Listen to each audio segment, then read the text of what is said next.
The next market crash will not send you a warning. There will be no notification saying, stocks will fall 30% next month. Prepare your portfolio. Instead, everything may look normal. Markets could be near record highs. Investors could be celebrating strong returns. Analysts could be raising price targets.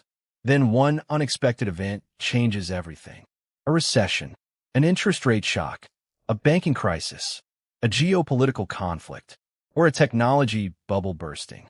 Prices begin falling. Financial headlines turn negative. Your portfolio loses thousands of dollars in a matter of days.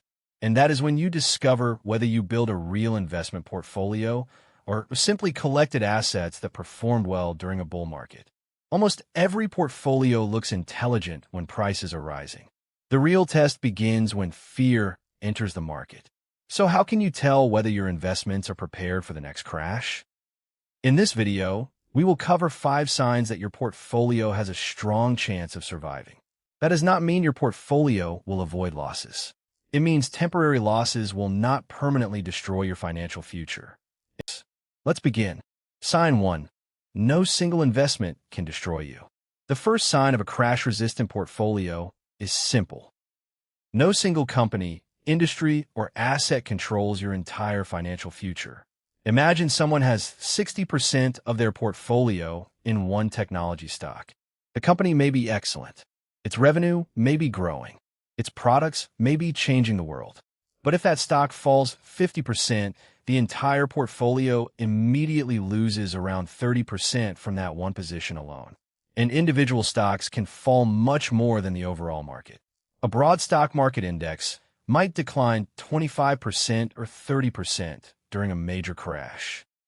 But an individual company can fall 60%, 80%, or even disappear completely. That is why diversification matters. But diversification does not simply mean owning many ticker symbols. Someone may own 10 different artificial intelligence stocks and believe they are diversified. But if all 10 companies depend on the same technology cycle, the same investor expectations, and the same spending boom, the portfolio may behave like one giant AI position. The same applies to banking stocks, energy companies, real estate investments, cryptocurrency, small-cap growth stocks, or any other area receiving extreme investor attention. A resilient portfolio spreads risk across many companies and industries. Depending on the investor, it may also include international stocks, high-quality bonds, and cash reserves. Diversification will not completely prevent losses. During a severe market panic, many investments can decline together. But it reduces the chance that one mistake permanently destroys the portfolio. Ask yourself this question. If my largest investment fell by 70%, will my long-term plan still survive? If the answer is no, that position may be too large. A great company can still become a dangerous investment when it represents too much of your wealth. Survival begins by limiting how much damage any single idea can cause. Sign 2. Your investments match your time horizon. The second sign is that the money invested in risky assets is not money you will need soon. Stocks can be excellent long-term investments, but they can be terrible short-term savings accounts. Imagine you're planning to buy a home next year. You have saved $80,000 for the down payment. The stock market has been performing well, so you invest the entire amount hoping to earn a little more before buying the house. Then the market falls 35%. Your $80,000 becomes approximately $52,000. The market may recover eventually, but your house purchase is scheduled for next year, not whenever the market decides to recover. This is how temporary volatility becomes permanent financial damage. A long-term investor can often wait through a market decline. Someone who needs the money immediately may be forced to sell at the worst possible time. A crash-resistant portfolio separates money according to when it will be needed. Money required for bills, emergencies, or short-term goals should not depend on stock market performance. Money needed within the next few years may belong in safer and more liquid investments. Money invested for retirement decades in the future can usually tolerate more short-term volatility. The correct allocation will be different for every person. A 25-year-old investing for retirement may be comfortable holding mostly stocks. A 65-year-old withdrawing money each month may require more bonds and cash. The important point is alignment. The amount of risk should match the time available to recover. Review your major financial goals. When will you need the money? What happens if stocks fall 40% just before that date? Would you be forced to sell? If your essential short-term goals do not depend on the market recovering quickly, that is a strong sign your portfolio can survive. Sign 3. You have emergency cash outside the market. The third sign is that you have an emergency fund separate from your investments. This may sound like a basic personal finance rule, but it is also one of the strongest forms of portfolio protection. Market crashes often happen during periods of economic stress. Companies cut jobs. Bonuses disappear. Business income declines. But rent, insurance, food, and medical expenses continue. Without emergency savings, an investor may be forced to sell stocks during the crash to cover ordinary expenses. They may understand that selling is a bad idea, but knowledge does not pay the electricity bill. Cash does. Imagine two investors who own exactly the same portfolio. Both portfolios fall 35%. The first investor has 6 months of essential expenses in cash. The second investor has almost no savings outside the market. Then both lose their jobs. The first investor can use the emergency fund and give the portfolio time to recover. The second investor may have to sell shares after prices have already collapsed. Their investment strategy was identical. Their final outcome may be completely different. This is why liquidity matters. Your portfolio cannot survive if you are forced to withdraw money from it during every difficult period. The correct emergency fund amount depends on your circumstances. Someone with a stable job and 2 household incomes may require less.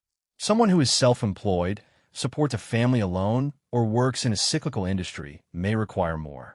The purpose of cash is not to generate the highest possible return. The purpose is to prevent a personal emergency from forcing a bad investment decision. Cash acts like a shock absorber between your life and your portfolio. It allows market volatility to remain a temporary number on the screen instead of becoming a financial emergency. Sign 4. You understand why you own every investment. The fourth sign is that every major investment in your portfolio has a clear purpose. During a bull market, many people buy investments for only one reason. The price is rising. They see a stock performing well. They hear about it on social media. They watch someone explain why it could become the next trillion-dollar company. Then they buy without understanding the valuation, business model, or risks. When the market falls, their original reason disappears because price momentum was the entire reason for buying. They have no framework for deciding whether to hold, buy more, or sell.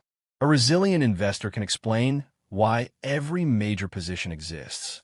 For example, a broad index fund may provide long-term exposure to economic growth. Bonds may reduce volatility and provide income. International stocks may reduce dependence on one country. Dividend investments may support future cash flow needs. A small allocation to individual growth stocks may provide additional upside without threatening the whole portfolio. The explanation does not need to be complicated, but there should be a reason. You should also understand what would prove your original investment idea wrong. Imagine you own a company because you expect earnings to grow, its competitive advantage to remain strong, and its debt to stay manageable. A temporary price decline does not necessarily mean the company is broken. But collapsing earnings, rapidly increasing debt, or the loss of its competitive position could be serious warning signs. Without a clear investment thesis, people often confuse two very different situations: a falling stock price and a deteriorating business. Sometimes the market is simply panicking. Other times, the business itself is becoming weaker. A disciplined investor can evaluate the difference because they understand what they purchased. The same principle applies to funds. Do you know what the fund owns? Is it diversified or concentrated? Does it own large companies, small companies, bonds, or derivatives? Is it designed for growth, income, or protection? What kind of market could make it perform poorly? Owning investments you understand makes it easier to remain rational when the market becomes emotional. When you know why you purchased something, you can evaluate whether that reason still exists. When you purchased only because everyone else was buying, fear becomes your decision-making system. Sign 5. Your plan does not depend on predicting the bottom. Many investors believe they will sell before the crash and buy back near the bottom. In theory, that sounds perfect. Avoid the decline. Protect the cash. Re-enter at a lower price. The problem is that this requires two correct decisions. You must know when to sell, and you must know when to buy again. Even professional investors struggle to do this consistently. Crashes do not move in a straight line. The market may fall 10%, rise 8%, fall another 15%, and then suddenly recover while the news still looks terrible. Some of the strongest recovery days happen close to the worst decline days. An investor waiting until the situation feels safe may not return until prices are already much higher. A resilient plan does not require perfect timing. It may include regular investing through a retirement account, automatic monthly contributions, rebalancing when allocations move too far from their targets, or following a written plan that explains what to do during major declines. Imagine your target portfolio is 70% stocks and 30% bonds. After a crash, stocks fall to 60% of the portfolio. Rebalancing may involve moving some money from bonds into stocks to restore the original allocation. This creates a disciplined method for buying at lower prices. Not because you know the market has reached the bottom, but because your allocation rules tell you what to do. Dollar cost averaging can also reduce emotional pressure. Instead of investing a large amount based on one prediction, you invest consistently across different market conditions. You buy when prices are high. You buy when prices are low. And you continue building ownership over time. This does not guarantee profits, but it removes the need to make one perfect decision during the most emotional moment.